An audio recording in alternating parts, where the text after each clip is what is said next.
Mapapanganga ka talaga at mapapahanga sa kaseksihan ni Janine Gutierrez. Noong events kasi ng Balaraw, ang simple lang ng suot ng aktres. Pero nung tinawag ang pangalan niya at lumabas ang aktres, ang ganda, parang Hollywood star. Sobrang simple lang ang black dress na suot niya. Pero ang sexy talaga ng aktres. At ang nagdala talaga ang $100 million legs ni Janine Gutierrez. Kung maglakad parang nasa beauty pageant.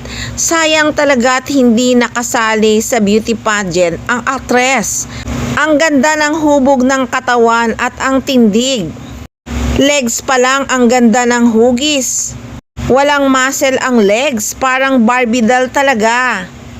Sa bagay, si Eko pa ba? Magaling kaya pumili ng mamahalin yang si Eko. Hindi naman kaila sa lahat na ang mga naging ex ni Eko ay talagang magaganda at classy ang dating. Pero ngayon nga, mukhang nakatali na talaga kay Janine Gutierrez ang aktor at kilig na kilig nga siya sa aktres. Noong birthday nga ni Eddie Gutierrez, kinilig din ng aktor na winelcome nga siya ng family Gutierrez. Pamilya na rin talaga ang turing kay Eko ng pamilya ni Janine. Of course, it's kilig and fun to be, to hear that, diba? It's they're just, like a huge and great family. Kaya nga nang makapanayam ng press si Monching ay talagang tinanong kung mabait ba daw si Eko. Oo naman syempre ang sagot ng daddy ni Janine. Sa bagay, pag tinatanong talaga yan si Monching, lagi niya talagang ang sagot, basta maligaya ang kanyang anak, maligaya na rin siya. At saka kitang-kita naman talaga na pangmatagalan na nga ang relasyon ng Ekonin. Sa kasalan na nga daw ang punta nito.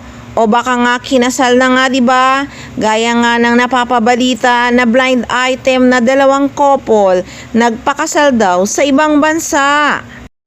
Kaya nga hula ng mga fans, baka nga ang Ekonin yun. Sa galawan naman kasi talaga ni na Eko at Janine, mukhang kinasal na nga ang dalawa. Kasi lahat ng events, laging magkasama, halos hindi na talaga sila maghiwalay. Sobrang sweet pa, parang hindi na nga gawain ng mag-boyfriend at mag-girlfriend ang kanilang galawan Kaya talagang nasa isip ng mga fans, nagpa-secret married na nga ang dalawa sa ibang bansa.